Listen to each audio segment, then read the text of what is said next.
All right, in this eighth tuba lesson, we're going to learn how to walk the tuba. Okay, I got to find a good piece of chalk here. And here I have a bunch of chords, okay? And in the old days, I mean, in the last few lessons, what would you do? You play a D here, wouldn't you? I'm going to put a chord out here, all right? And then maybe you'd play a G here, maybe a G here, okay? All right, it's a G and then a C, right? And then we could put another C here, but I'm not going to. We're going to walk through this measure. This is all one chord. And an A. Put an A here. All right. And then, of course, we used to have half note, root fifth, and that kind of thing. And now the other thing I want to do is I want to have an approach tone, I think, to that G. So I'm going to put an F sharp right here. And that'll be a chromatic approach tone to that G, right? And then I need to get to approach this C. What do I want to do? Maybe a D above. A D here. Or maybe go D. How about D flat? In eighth note fashion. So I got, you can read that, okay, that's a D and a D flat. And it's gonna approach this C. I don't have anything to approach here, but I gotta approach this A, so I guess I'll just approach it with, oh, I don't know, how about a B? That'll be good. Okay, so I've connected, I've got the name of my chord here, and that's very solid. And then I'm approaching it with a, and I've got an approach tone which links the chords together nicely like this. Now to really, to do this, to really walk it to it, we've got to know some theory. So you should get some theory, but this first introduction, you don't really need to know any theory just to understand the principle. For one thing, this is all in C except for this A7 chord, which is a different tonality.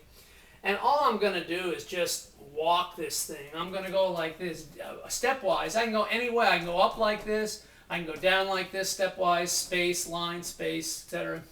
And, or I can turn around. I can go, I don't have to continue to go. I can start to go down and go back up again. Okay, I could do this. I could go like this, and then back up to D, like that. If I got this stems going the right way, so D, C, D, and then F sharp G. And then I might go G, I'll make sure I got too many. One of these I put, on the first version of this, I put too many notes, okay? And then I can go back up.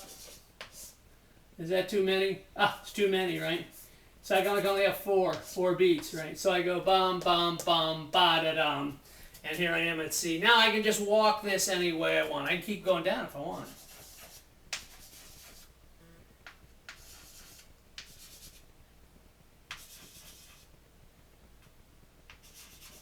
There we go.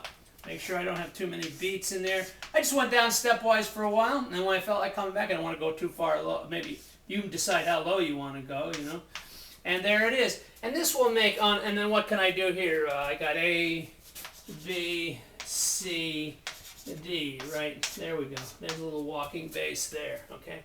Now there's a nice walking bass line. Now there's a problem with this. This will work all the way to here, and you have to be a little careful because I purposely kept it in the same key, okay?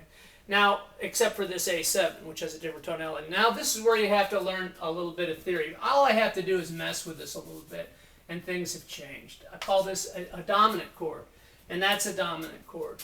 And this C6 and this A7 is a new tonality. So this is where you really need the theory. I can leave my walking bass line alone. That's fine, Let me make sure I don't have too many notes here. I gotta check, yeah, I'm okay. 2, 3, 4, yeah, you can kind of see it there, right? But if I'm in D, if I see a D7, the intended destination is G. I'm really in G, and that has one sharp. So if I have an F sharp, it has to be there. And I'm lucky because I have an F, and it's already sharp because I use it as a chromatic leading tone. Now G7, that's no problem. I hope I had G7 last time too. Did I? I don't remember. Anyway, I go G down here like this. I'm fine there. I'm fine here. But then this A7, the intended key is D. So I need two sharps there. And so you have to understand F and C have to be sharp, right? So do I have any? Do I have an F and C? Yeah, I got a C right here, so I got to sharpen it, and that's the only one. But the basic principle is you start on the name of the chord and you walk around until you change the chord lead into it, and that's it. Now I'd like to show you one thing. This book, it's called Building Walking. What is it called? It's called Building Walking Baselines by Ed Friedland, Friedland. It's published by Hal Leonard. Okay, it's the first book. There are actually 2 books, and it's for bass guitar, but it'll work for anything. And this is the Bible for learning how to walk a bass line. This teaches you everything. The second book gets you even wilder. But this book is really all you need. So that's it.